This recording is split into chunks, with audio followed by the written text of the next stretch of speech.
નમસ્કાર વિદ્યાર્થી મિત્રો. ભારતનો વારસો ધોરણ 10 નું પ્રથમ ચેપ્ટર સોશિયલ સાયન્સની અંદર સોશિયલ સ્ટડીની અંદર હું આપનું હાર્દિક સ્વાગત કરું છું. સ્ટડી વર્લ્ડ ચેનલની અંદર આપનું હાર્દિક સ્વાગત કરું છું વિદ્યાર્થી મિત્રો. અત્યાર સુધી આપણે ભારતના વારસા વિષયનો અભ્યાસ કર્યો. આપણા આ લાસ્ટ લેક્ચરની અંદર આપણે ભારતના આગળના જે સાંસ્કૃતિક વારસાનો છે તે આપણે સવિસ્તાર સમજીશું. આપણે ભારતનો સાંસ્કૃતિક વારસો જે છે એ સવિસ્તાર સમજવા જઈએ છીએ તો એમાં ગુજરાતમાં સાંસ્કૃતિક પૌરાણિક અને પુરાતત્વીય સ્થળો છે ઘણા બધા. ભારતની અંદર ગુજરાત રાજ્યમાં સાંસ્કૃતિક પૌરાણિક અને પુરાતત્વીય સ્થળો છે. તો તેની વાત કરીએ તો લોથલ જે ધોળકા તાલુકામાં છે, રંગપુર લીંબડી તાલુકો સુરેન્દ્રનગર જિલ્લાની અંદર આવેલું છે, ધોળાવીરા કચ્છ જિલ્લો, રોજડી અથવા શ્રીનાથગઢ રાજકોટ જિલ્લાની અંદર વગેરે મુખ્ય છે. લોથલ, રંગપુર, ધોળાવીરા, રોજડી અથવા શ્રીનાથગઢ આ મુખ્ય પૌરાણિક પુરાતત્વીય સ્થળો છે. હવે પૌરાણિક પુરાતત્વીય સ્થળો કોને કહેવાય વિદ્યાર્થી મિત્રો? તમે જાણો છો કે હજારો વર્ષો જૂની જે પણ વસ્તુ આપણને મળે છે, જેમ કે દ્વારકાની દ્વારકા નગરી જે સમુદ્રની અંદર સમાયેલી છે, જેની હાલમાં વિદ્યાર્થી મિત્રો પુરાતત્વ વિભાગ દ્વારા દ્વારકામાં તરવૈયાઓ જે આપણે કહીએ એમને મોકલી અને તેની શોધખોળ કરવામાં આવી છે. ત્યારબાદ મોઢેરાનું સૂર્ય મંદિર છે, ત્યારબાદ ઘણા બીજા એવા મંદિરો છે કે જે પુરાતત્વ વિભાગ સાથે જોડાયેલા છે, જેની અંદર શિલાલેખો પણ ઘણા બધા જોવા મળે છે, જેની અંદર ઘણી બધી કોતરણીઓ જોવા મળે છે જે વર્ષો જૂના હોય તે પુરાતત્વ પૌરાણિક સાંસ્કૃતિક વારસો આપણો કહેવાય છે. હવે ઐતિહાસિક સ્થળોની વાત કરીએ. ઐતિહાસિક સ્થળો કે એના એ સ્થળ પર કોઈ એક ઇતિહાસની રચના થઈ હોય, ઇતિહાસના પાને એ સ્થળ ઉપર કોઈ ઘટના લખાયેલી હોય, એને ઐતિહાસિક સ્થળો કહેવાય.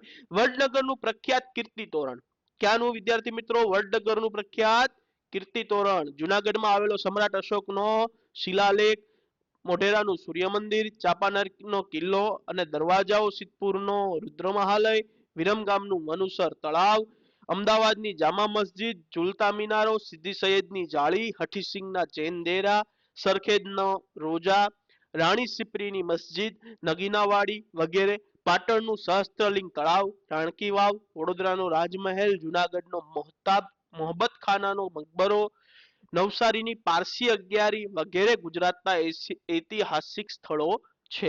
હજી ઘણા બધા ગુજરાતના ઐતિહાસિક સ્થળો છે જેનો આની અંદર હજી ઉલ્લેખ થયેલો નથી.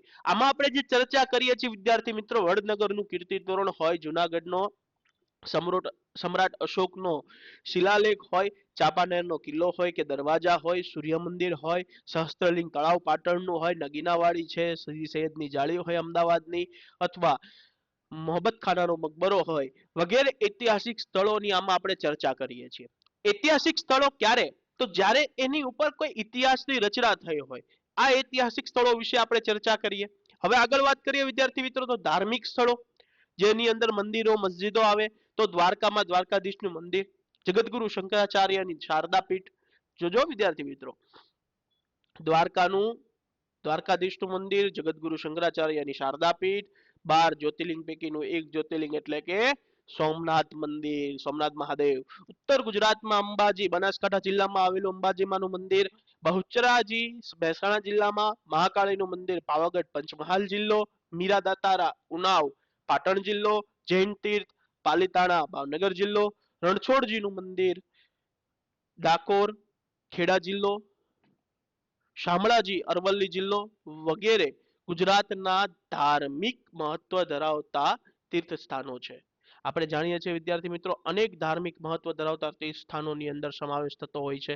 ધાર્મિક સ્થળોની અંદર દ્વારકાધીશ મંદિર છે, જગતગુરુ શંકરાચાર્ય શારદા પીઠ છે, 12 જ્યોતિર્લિંગમાંનું એક જ્યોતિર્લિંગ છે સોમનાથ મંદિર, ઉત્તર ગુજરાતનું અંબાજી માતાનું મંદિર, પાવાગઢનું બહુચરાજીનું મંદિર, મહાકાળીનું મંદિર પાવાગઢનું, ત્યારબાદ મીરાદાતારા ઉનાવા પાટણ જિલ્લાની અંદર આવેલું છે, જૈન તીર્થ પાલીતાણા ભાવનગર જિલ્લાની અંદર આવેલું છે વગેરે મંદિરો ધાર્મિક સ્થળોની અંદર સમાવેશ થતો હોય છે. હવે વાત કરીએ સાંસ્કૃતિક મહોત્સવો. આપણા સાંસ્કૃતિક મહોત્સવો ઘણા થતા હોય છે, જેમાં પોળો વિજયનગર સાબરકાંઠાની અંદર, પતંગોત્સવ કાંકરિયા કાર્નિવલ અમદાવાદની અંદર, તાના રીરી મહોત્સવ વડનગર, ઉત્તરાર્ધ નૃત્ય મહોત્સવ મોઢેરા, રણોત્સવ કચ્છની અંદર વગેરે ગુજરાતના જાણીતા સાંસ્કૃતિક પ્રવાસન સ્થળો છે. સાંસ્કૃતિક મહોત્સવની અંદર વિદ્યાર્થી મિત્રો વાત કરીએ તો અનેક મહોત્સવો થતા હોય છે, જેની અંદર પોળો છે, પતંગોત્સવ છે, કાર્નિવલ છે, કાંકરિયા કાર્નિવલ છે, તાના રીરી મહોત્સવ છે, ઉત્તરાર્ધ નૃત્ય મહોત્સવ મોઢેરામાં થતો હોય રણોત્સવ, જે અત્યારે વિશ્વ પ્રખ્યાત મહોત્સવો હોય તો એક પતંગોત્સવ છે, ત્યારબાદ એક રણોત્સવ છે, રણોત્સવ જે કચ્છના રણ પ્રદેશની અંદર ધોળા રણોની અંદર થતો હોય છે. હવે વાત કરીએ વિદ્યાર્થી મિત્રો મેળાઓની, તો મેળાઓમાં મોઢેરાનો મેળો, ત્યારબાદ મોઢેરા મહેસાણા જિલ્લામાં આવેલો, ભાદરવી પૂનમનો મેળો અંબાજી બનાસકાંઠા જિલ્લામાં થાય છે, ભવનાથનો મેળો ગિરનાર જુનાગઢ જિલ્લામાં થાય છે, તરણેતરનો મેળો તરણેતર સુરેન્દ્રનગર જિલ્લાની અંદર થાય છે, અને વોઢાનો મેળો ધોળકા અમદાવાદ જિલ્લામાં મુખ્યત્વે આ મેળાઓ જોવા મળે છે. ત્યારબાદ ઘણી બધી વાત કરીએ મેળાઓની વાત કરીએ તો ઘણા બધા બીજા મેળાઓ થતા હોય છે, જે મેળાઓની ચર્ચા આપણે આગળના ધોરણોની અંદર તમે કરી ચૂક્યા છો, પરંતુ અત્યારે જે બેઝિક માહિતી લેવાની છે મેળાઓમાં, તો મોઢેરાનો મેળો છે, ભાદરવી પૂનમનો મેળો છે, ભવનાથનો મેળો છે, તરણેતરનો મેળો છે અને વોઢાનો મેળો છે. હવે બૌદ્ધ અને જૈન ધર્મની ગુફાઓની વાત કરીએ તો ગુજરાતની અંદર બૌદ્ધ અને જૈન ધર્મની ગુફાઓમાં વડનગર, તારંગા, ખંભાલીડા, જુનાગઢ, શામળાજી, કોટેશ્વર, તાળાજા, ઢાંક, ઝઘડિયા વગેરે સ્થળોએ બૌદ્ધ અને જૈન ધર્મની ગુફાઓ આવેલી હોય છે. ગુજરાતમાં કયા કયા સ્થળે જૈન અને બૌદ્ધ ધર્મની ગુફા છે? તો વડનગર, તારંગા, ખંભાલીડા, જુનાગઢ, શામળાજી, કોટેશ્વર, તળાજા, ઢાંક, ઝઘડિયા આ સ્થળો ઉપર બૌદ્ધ અને જૈન ધર્મની ગુફાઓ આવેલી હોય છે. હવે વાત કરીએ ગુજરાતના મુખ્ય મેળાઓની વિગત. ગુજરાતની અંદર જે મુખ્ય મુખ્ય મેળાઓ થાય છે તમામ મેળાઓની વિગત વિશે આપણે વિસ્તૃતમાં ચર્ચા કરીએ તો ગુજરાતની ભાતીગળ સંસ્કૃતિના વિવિધ સ્થળોએ પરંપરાગત રીતે ધાર્મિક સામાજિક મહત્વ ધરાવતાઓ મેળાઓ યોજાય છે. ભાતીગળ સંસ્કૃતિને અનુસરીને ધાર્મિક અને સામાજિક મહત્વ ધરાવતાઓ મેળા યોજાય છે. જે પૈકી મુખ્ય મેળાઓની વિગત આપણે વાત કરીએ તો મોઢેરાનો મેળો, પહેલો મેળો કયો છે? મોઢેરાનો મેળો મહેસાણામાં શ્રાવણ વદ અમાસના રોજ થાય છે. ત્યારબાદ બહુચરાજીનો મેળો છે એ પાટણની અંદર ચૈત્ર સુદ પૂનમના રોજ થાય છે. ત્યારબાદ શામળાજી કાળિયા ઠાકરનો મેળો જે કારતક સુદ 11 થી અમાસ અરવલ્લીની અંદર થાય છે. ત્યારબાદ ભાદરવી પૂનમનો મેળો અંબાજી બનાસકાંઠાની અંદર ભાદરવા સુદ પૂનમના રોજ થાય છે. ત્યારબાદ ભવનાથનો મેળો ગિરનાર જુનાગઢ મહાવદ નોમથી બારસના રોજ થાય છે. તરણેતરનો મેળો તરણેતર સુરેન્દ્રનગર ભાદરવા સુદ 14 થી છઠના દિવસે થાય છે. ક્યાં? તરણેતર સુરેન્દ્રનગરની અંદર ભાદરવા સુદ 14 થી છઠના દિવસે થાય. ભડિયાદનો મેળો ભડિયાદ અમદાવાદ રજબ માસની તારીખ 9 થી 11. અમુક મેળાઓ વિદ્યાર્થી મિત્રો તિથિ પ્રમાણે થતા હોય છે, ત્યારે અમુક મેળાઓ જે છે એ તારીખ પ્રમાણે થતા હોય છે. જેમ ભડિયાદનો મેળો જે છે એ રજબ માસ ગુજરાતી માસ પ્રમાણે જે રજબ માસ આવે છે તેની તારીખ 9 થી 11 ના રોજ થાય છે. ત્યારબાદ નકળંગનો મેળો જે ભાવનગરમાં થાય છે ભાદરવા વદ અમાસના દિવસે, જે આગામી દિવસોની અંદર આવી રહી છે, હાલમાં ભાદરવા મહિના ચાલે છે એની અમાસના દિવસે. માધવપુરનો મેળો માધવપુર પોરબંદર ચૈત્ર સુદ 9 થી 13 ના દિવસે. ત્યારબાદ વોઠાનો મેળો ધોળકા અમદાવાદ કારતક સુદ પૂનમના દિવસે.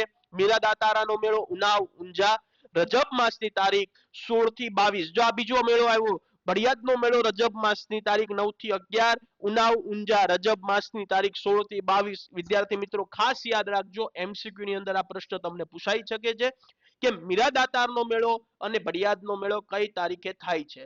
તો મીરાદાતારનો મેળો રજબ માસની તારીખ 16 થી 22, જ્યારે ભડિયાદનો મેળો રજબ માસની તારીખ 9 થી 11. ડાંગ દરબારનો મેળો આહવા ડાંગ ફાગણ સુદ પૂનમના દિવસે થાય. ગોળ ગધેડાનો મેળો ગરબાડા દાહોદ હોળી પછીના 5મા કે 7મા દિવસે હોય છે. કાર્તિકી પૂર્ણિમાનો મેળો સોમનાથ ગીર કારતક સુદ પૂનમના દિવસે, જે દિવાળી પછી આવે છે. ભાંગુરિયાનો મેળો છોટાઉદેપુર અને કવાંટમાં હોળીથી રંગ પાંચમ સુધી થતો હોય છે. વિદ્યાર્થી મિત્રો ખાસ યાદ રાખજો, મેળાઓની ચર્ચા આપણે કરી કે ધાર્મિક અને સામાજિક મહત્વ ધરાવતા આ તમામ મેળાઓ છે, જે ધાર્મિક લાગણીઓ સાથે જોડાયેલા છે, સાથે સાથે અમુક સમાજનું મહત્વ ધરાવે છે. હવે આગળ વિદ્યાર્થી મિત્રો વાત કરીએ ભારતના પ્રાકૃતિક વારસા અને સાંસ્કૃતિક વારસા વચ્ચેનો તફાવત. ભારતનો પ્રાકૃતિક વારસો અને સાંસ્કૃતિક વારસો છે એ બંને વચ્ચે શું તફાવત છે? તો પ્રાકૃતિક વારસામાં વાત કરીએ વિદ્યાર્થી મિત્રો તો ભારતના પ્રાકૃતિક વારસામાં પર્વતો, નદીઓ, ઝરણા, નદીઓના ખીણ પ્રદેશો, જંગલ, મેદાનો, રણો, સાગરો, દરિયા કિનારાના ઋતુઓ, વૃક્ષો અને વન્યજીવ, વનસ્પતિ, જીવજંતુ, પશુ પક્ષી વગેરે બાબતનો સમાવેશ થાય છે. આ ભારતનો પ્રાકૃતિક વારસો. તે દ્રષ્ટિએ સામે ભારતના સાંસ્કૃતિક વારસામાં વાત કરીએ તો રાજમહેલ, ઇમારત, શિલાલેખ, સ્તૂપ, ચૈત્યો, વિહારો, મંદિરો, મસ્જિદ, મકબરા, ગુંબજ, કિલ્લાઓ, દરવાજાઓ, પૌરાણિક અને ઉત્ખનન કરેલા સ્થળો, જળાશયો આપણા સ્વાતંત્ર્ય સંગ્રામની અંદર અનેક ઐતિહાસિક સ્થળો થયા એ અને સ્મારકો વગેરેનો સમાવેશ થાય. પ્રાકૃતિક અને સાંસ્કૃતિકનો તફાવત વિદ્યાર્થી મિત્રો નામ પરથી જ ખબર પડે છે. પ્રાકૃતિક એટલે કે જે કુદરત તરફથી મળેલો છે અને સાંસ્કૃતિક એટલે કે જે માનવ દ્વારા સર્જેલો છે. ત્યારબાદ તે પ્રકૃતિ તરફથી મળેલી અમૂલ્ય ભેટ છે પ્રાકૃતિક વારસો. સાંસ્કૃતિક વારસો જે છે એ પૂર્વજો તરફથી મળેલી અમૂલ્ય ભેટ છે. તેણે સાંસ્કૃતિક વારસા ઘડતરમાં અમૂલ્ય ફાળો આપ્યો છે. પ્રાકૃતિક વારસાએ સાંસ્કૃતિક વારસાને ઘડતર કરવામાં બનાવવામાં અમૂલ્ય ફાળો આપ્યો છે. અને સાંસ્કૃતિક વારસો છે તો તેનો વિકાસ ઐતિહાસિક યુગોથી થયેલો છે. હજારો વર્ષોથી તેનો વિકાસ થયેલો છે. હવે વિદ્યાર્થી મિત્રો આગળ વાત કરીએ કે આપણો સાંસ્કૃતિક વારસો અને પ્રાકૃતિક વારસો પરસ્પર ગાઢ સંબંધ ધરાવે છે. આ કારણથી આપણે કહી શકીએ તો નદીઓ, પર્વતો, વૃક્ષો, પ્રાણી તેમજ નદી, પર્વત, વૃક્ષ, પ્રાણી તેમજ જળ, વાયુ, અગ્નિ અને આકાશ જેવી પ્રકૃતિની શક્તિઓને ભારતીય સંસ્કૃતિએ દેવી રૂપ આપ્યું. તો નદીઓને આપણે લોકમાતા તરીકે પવિત્ર ગણીને પૂજીએ છીએ. પીપળો, વડ, તુલસીને પવિત્ર ગણીને તેમને ધાર્મિક મહત્વ આપ્યું. કેટલાક પશુ પંખીઓને દેવી દેવતાઓના વાહનો તરીકે સ્વીકાર્યા. કેટલાક શાસ્ત્રીય રાગો દિવસના જુદા જુદા પ્રહરો પર આધારિત છે.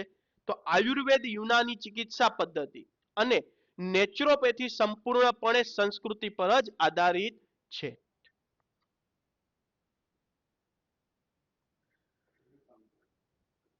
આપણો સાંસ્કૃતિક વારસો પ્રાકૃતિક વારસો પરસ્પર એવી રીતે ગાઢ સંબંધ ધરાવે છે વિદ્યાર્થી મિત્રો કે જાણો કે આપણે કોઈ પર્વ આવતો હોય કે તહેવાર આવતો હોય, જેમ કે આપણે વાત કરીએ નવરાત્રી પર્વની વાત કરીએ કે નવરાત્રી પર્વ આવતો હોય તો માતા મા આદ્યશક્તિની એમાં પૂજા થતી હોય છે. તો તેની અંદર આપણે ફૂલોનો ઉપયોગ કરીએ છીએ, તુલસી પત્રનો ઉપયોગ કરીએ છીએ, ગંગાજળનો ઉપયોગ કરીએ છીએ, પછી પ્રાણીઓના ગૌમૂત્રનો અને ગોબરનો ઉપયોગ કરીએ છીએ. આ તમામ વસ્તુ વિદ્યાર્થી મિત્રો સાંસ્કૃતિક વારસામાંથી આપણને મળે છે.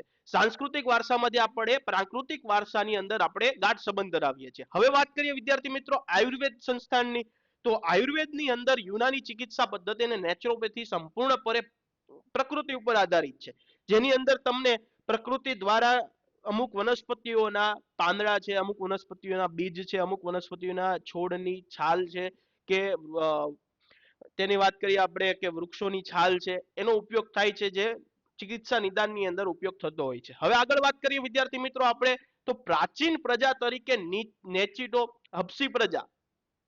હબસી પ્રજા જે આપણે એનો પરિચય આપીએ તો નેગ્રીટો અથવા નિગ્રો જાતિ એટલે કે હબસીઓ ભારતનો સૌથી પ્રાચીન નિવાસીઓ છે. ભારત દેશની અંદર સૌથી જૂના પ્રાચીન નિવાસી વ્યક્તિ પ્રજાતિની વાત કરીએ તો નેગ્રીટો એટલે કે હબસી પ્રજા. કેટલાક ઇતિહાસકારોનું માનવું છે કે નેગ્રીટો અથવા નિગ્રો એટલે હબસીઓ આફ્રિકામાંથી બલુચિસ્તાનના રસ્તે થઈ ભારત આવેલા છે.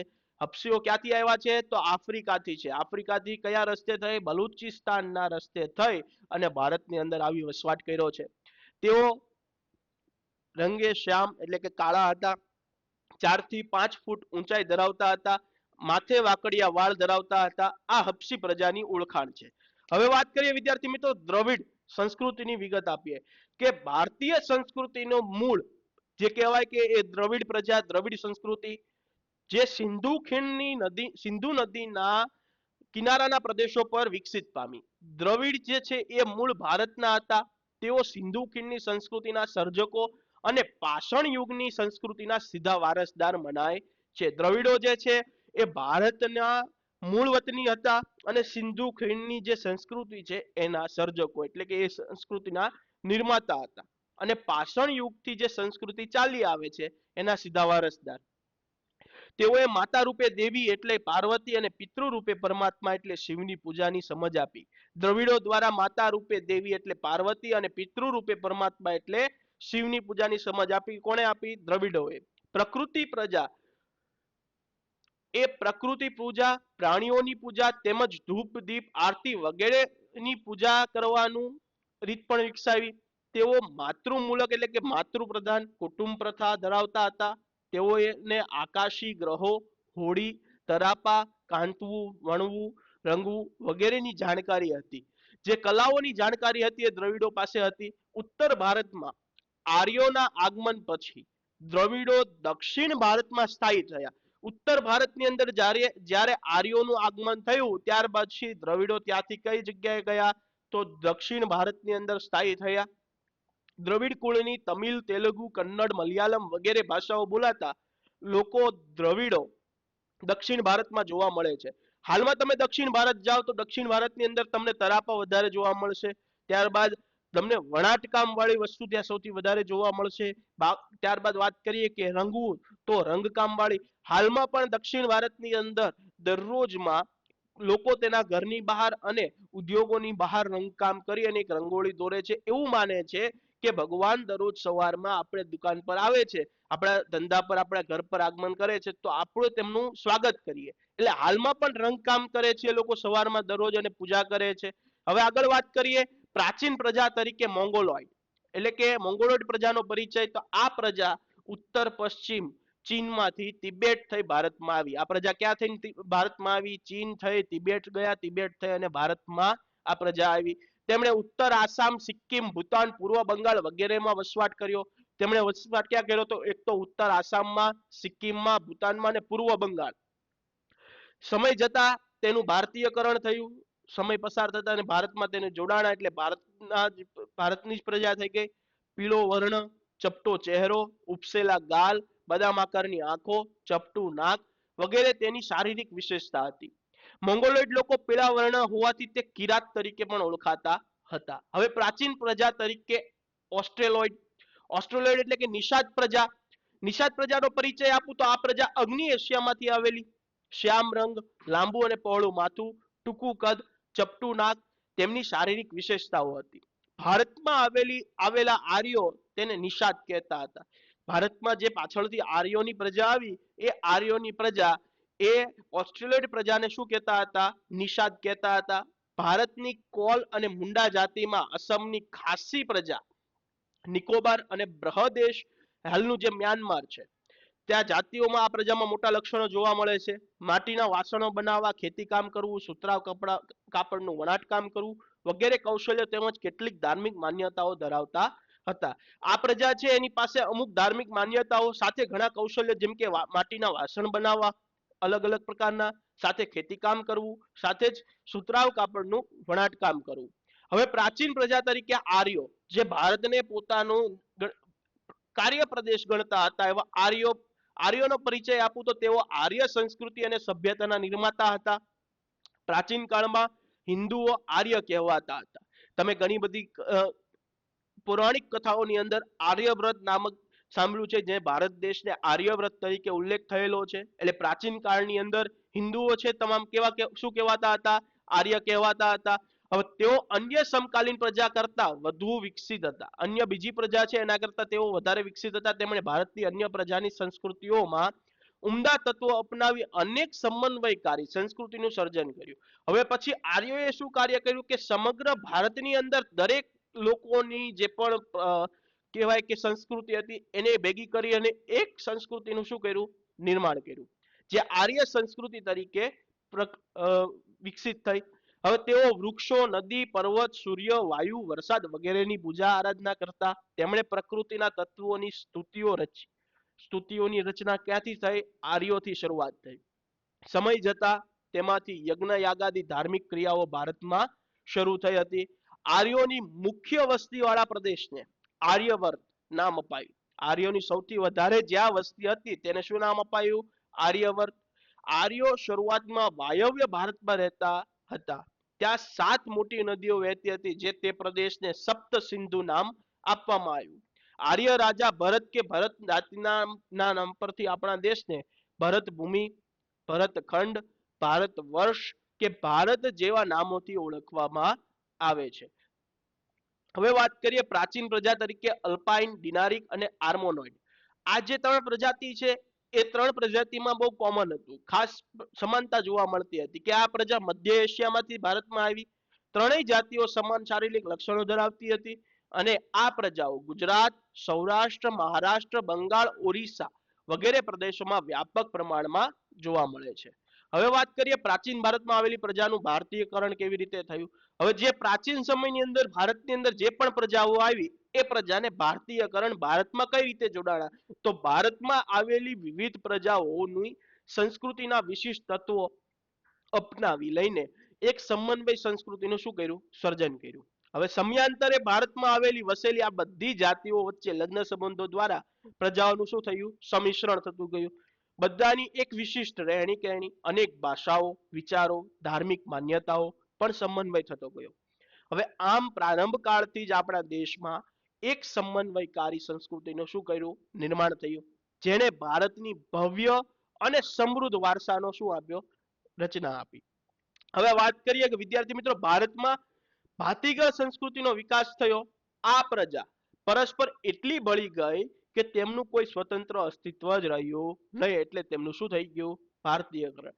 ભારતમાં જેટલી પ્રાચીન સમયની અંદર પ્રજાઓ આવી એ બધી પ્રજાઓનું શું થયું, એક એકત્રીકરણ થઈ ગયું. અને એકત્રીકરણ થયું એટલે બધી પ્રજા શું થઈ ગઈ, ભેગી થઈ ગઈ, અને કોઈનું પોતાનું સ્વતંત્ર અસ્તિત્વ રહ્યું નહીં.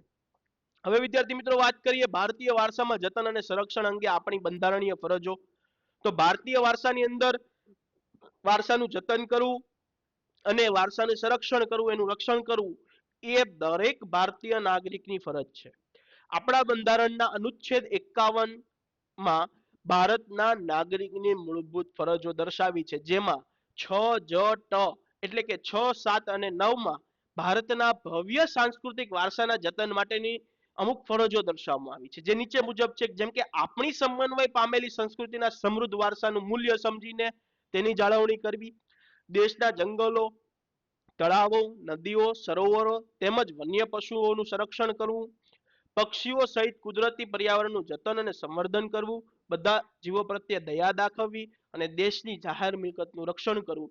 જો આ કોઈ પણ સંરક્ષણના કાયદાઓમાંથી આપણે કોઈ પણ કાયદો ભંગ કરીએ છીએ તો ભારતીય સરકાર દ્વારા કાયદાકીય પગલાં લઈ અને તેને સામે કોઈ પણ પ્રકારની કાયદાકીય કડક કાર્યવાહી કરવામાં આવે છે. હવે વાત કરીએ તો હિંસાનો ત્યાગ કરવો. આપણા સાંસ્કૃતિક વારસામાં પ્રતીક સમાન પ્રાચીન સ્મારકો તથા ઐતિહાસિક અને ધાર્મિક મૂલ્ય અને મહત્વ ધરાવતા સ્થળોએ કોઈ પણ પ્રકારનું નુકસાન ન પહોંચાડવું તેમજ જતન કરવું એ આપણી સૌની ફરજ છે. અને ભારતમાં પ્રકૃતિ નિર્મિત રમ્ય ભૂમિ દ્રશ્યોની શુદ્ધતા, પવિત્રતા અને સુંદરતા જાળવણી કરવી એ આપણા સૌની નૈતિક ફરજ છે. વિદ્યાર્થી મિત્રો, વાત કરીએ ભારતનો વારસો ખૂબ જ વિશાળ વારસો છે. એક હું તમને એક પ્રકરણની અંદર સમગ્ર વારસા વિશે આખી વિસ્તૃતમાં ચર્ચા કરી શકું નહીં. સમગ્ર વારસો તમારે અભ્યાસ કરવો હોય તો આદિકાળથી લઈને અત્યાર સુધીના તમામ પુસ્તકો તમારે અભ્યાસ કરવા પડે, જેની અંદર ભારતના સમગ્ર વારસાની વિસ્તૃતમાં માહિતી મળે છે. ભારતનો વારસો ફક્ત ભૂમિ દ્રશ્યોથી સંપિત નથી થતો, કે ફક્ત પહાડી પ્રદેશોથી, ફક્ત ઝરણાઓથી, કે ફક્ત દરિયાઈ પ્રદેશો, નદીઓથી સમાપિત નથી થતો, પરંતુ ભારતનો વિશાળ વારસો તમામ વસ્તુઓ, લોકોની રહેણી કહેણી, ભાષાઓ, પછી અરસ્પર આદાન પ્રદાન કરવાની પ્રથાઓ, અનેક રિવાજો, સાથે સાથે પ્રાકૃતિક અને સાંસ્કૃતિક ઘણી બધી સામ્યતાઓ ભેગી થાય છે.